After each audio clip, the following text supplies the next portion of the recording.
stuff. From my standpoint, whatever the village of Homer Glen wants, whatever you guys want, that's what I'm going to be fighting for. I've been fighting it 2.5 years already. So it's not, this has been going on and on and on. And it's just about, out of a 12-month period, the county board's arguing about this, at least 7 of them.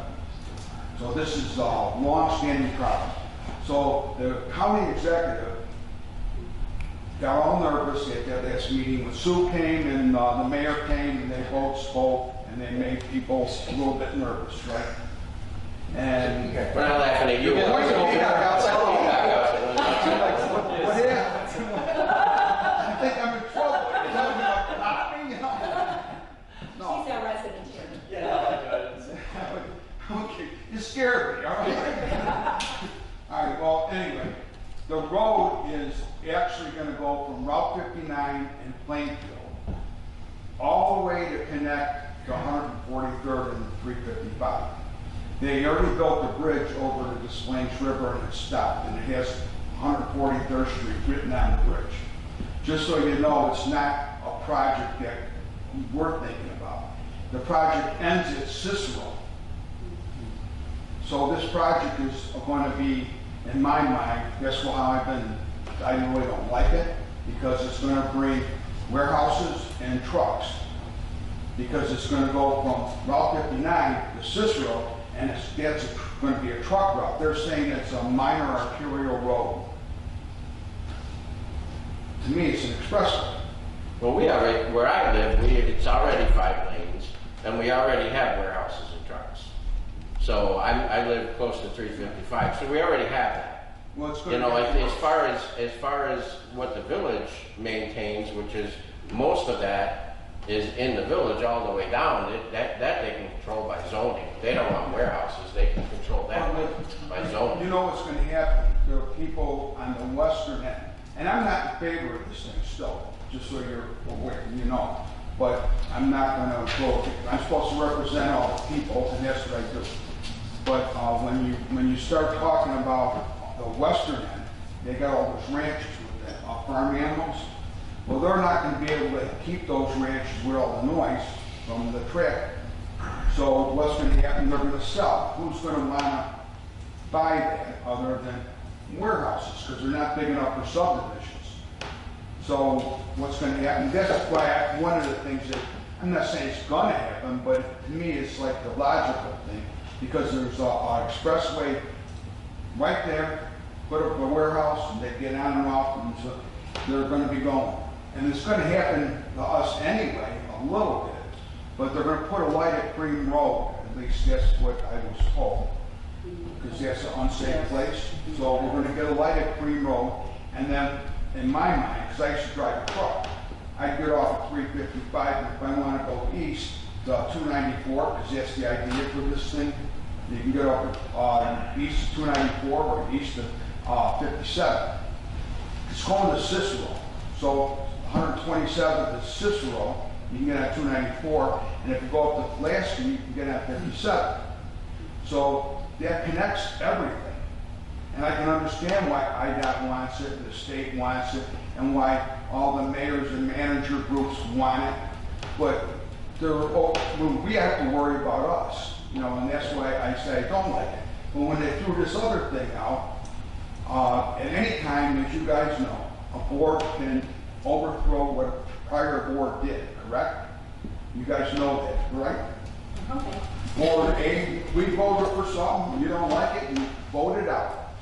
And that's just how life is. So if they decided to go west of Parcel in a future board, they'd have to start all over again. They'd have to go out for eminent domain or quick take, and they'd have to start the contract bidding again. So it would take a while, and hopefully the people on the county board at that time, whenever it is, would be fighting. But we would also have an advantage because I got a resolution passed that at any given time in a multi-year plan, you can change the plan. And they don't want to talk about that very much, but there's a plan out there that I felt like crazy to make it go through. So if you don't like the plan that they would present, you guys can go to the county and say you don't want it, and then hopefully you can get the board members to vote your way. But that's the only thing we got that might help to protect us going forward. Otherwise, we're relying on each time a new board comes in. The board that's there now will not vote for 143rd Street getting increased. But with this compromise, I don't know, because the county's going to save $13 million by stopping it, because they won't have to give the federal government the money back that they already got. And they won't have to they already contracted stuff, so they'll have to break the contract and they'll have to pay something there. So they're estimating that this new thing will save them $13 million. So now the county board people that we have that crossed over and voted about this, we may lose or may not lose. I have no idea. So I have to put up a good argument one way or the other. And it's based on what you people here say, and it's what the village says. So, you know, that's why I'm here, because if you had a question, I want to make sure you understood. I told Sue that too. It's exactly what I said. You know, so this is an opportunity, in a way, to stop it, and they're only going to have the stuff east. Or fight it, and then we have a chance of killing the whole compromise thing, and it's still going to happen. Or they're just going to say, too bad, they're taking the compromise and they're not going to listen. So that's what's going to happen. I don't know what's going to happen, really, because I don't know how you guys are going to vote to do, and I don't know what the mayor's going to do. You know, I talked to her about it too. When do you have this meeting in September? The transportation committee meeting. When is that, September 9th? That was Public Works and Transportation. So when do you want some feedback from us? We were just talking about it, but I think I'd like to hear from our residents. And I mean, because right now I'm going to support the village on this. And I think we would do that. You know, but I would like to have some conversations. Yeah, I mean, I'm listening to, you know, like, not everybody really had a strong opinion on it except for Pete. Chris, and you seem I think next time some of the... No, but, you know, when I go into this thing, you know, when you start arguing, you got to argue with a strong case. So I have to be able to say, I went to the township, and the township says yes, or the township says no. And the same with the village. You know, and for me to do my job the right way, I have to do what you guys want. Well, I think we have consensus that we would like the third lane option. I think that was presented.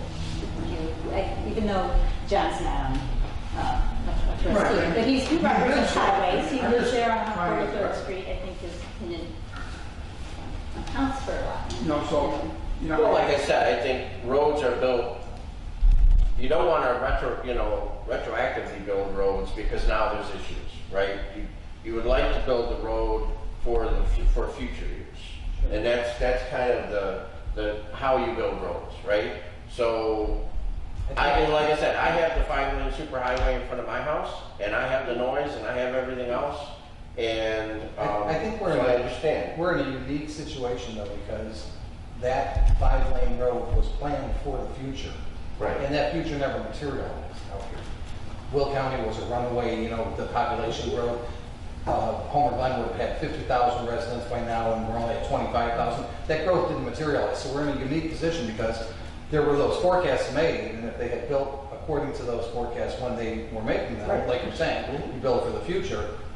They didn't do that. The future did not materialize. So it's kind of like we do have a unique perspective. We can kind of see backward and forward at the same time and say, all right, well, that didn't really happen. Is there really anything on the horizon right now looking forward that we can say, well, we're really going to explode over the next 25 years? Well, there's really, I mean, you certainly 25 years ago, you could look back and say there was explosive growth, but yet it didn't materialize here. So I think that, you know, given that, you know, that we have that, maybe other communities have this too. I don't know. I don't read all the local papers, but you know, we can certainly see that that did not happen here. So we don't really need that much of an expansion, so. And we don't want that, that's not Homer Glen Road that they're building the road for. And we don't want that kind of growth. It's regional. Yeah, It's a we regional want thing. the growth to be, we want the road to be, we want 159th Street to be utilized. 159th Street wasn't widened when they made those plans for 143rd Street. And now 159th Street is 5 lanes. So when you say you vote, what are we voting on something? No, I'm just trying to get a consensus. Or you just an opinion? No, we This need is to gonna talk to the start mayor. in approximately 2 weeks, all this discussion. But he needs to know, I gotta know, you know, you want me to go in there and say, forget it, just, you guys don't wanna compromise at all, and we wanna just stop, period.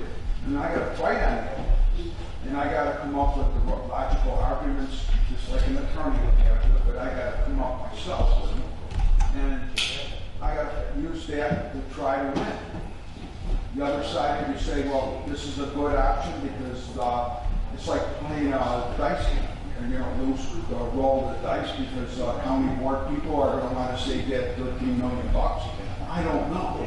And I don't know if it's worth just saying, you know, giving in. See, that's why I don't want to make that decision without telling everybody, getting input. Because, my God, this is like one of the biggest things that's happened since I moved in here. And I don't think it's right for one guy, well actually two, Jim Richmond, because he told me whatever you guys want, he's following my lead. So Jim Richmond will do the same thing. But I don't know how the other county board members are going to feel. I don't know what they're going to do. But we got to have something to fight with. The only way you can fight it, the proper way, is to be able to say that the entire township board is on board to say no. Or they don't like this at all, but they're voting yeah because it's a good compromise. I don't know. You guys understand where I'm at? So for me to win and you to win, you guys have to make a decision. It don't have to be this second, but we got to make it before September because the first meeting's like right at the beginning of September.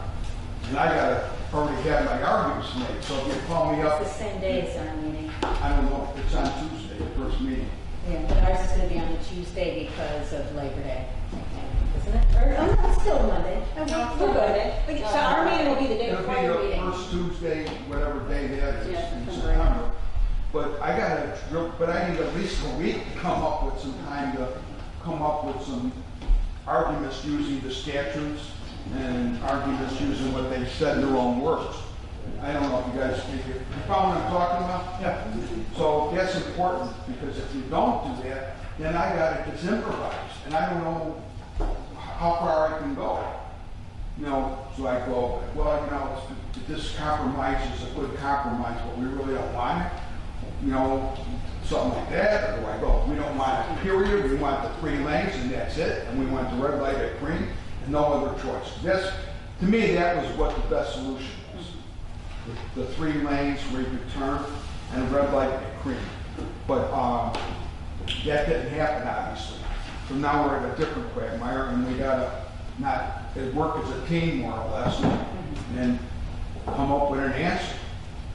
And you got 2 county board members that'll fight for you, and I don't know what else to tell you. You know, I just hope you guys can.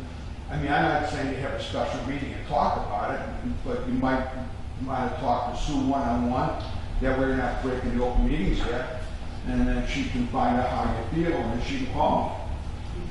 You know, because let's face it, this is a big deal, and I can't fight without you guys. Yeah, we'll definitely do that. Sorry for a second, has the village come out with an official position on the compromise? Or? I wanted to talk to the mayor today. We haven't. Just to see.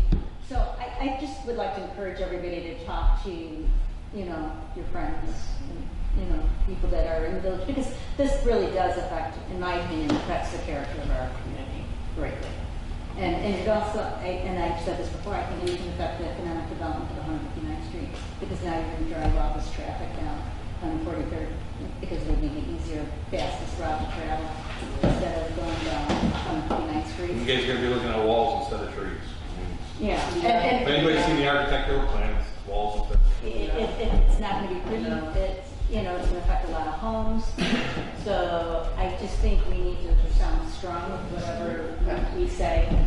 So, just if you can report back to me, that would be great. And I'll keep,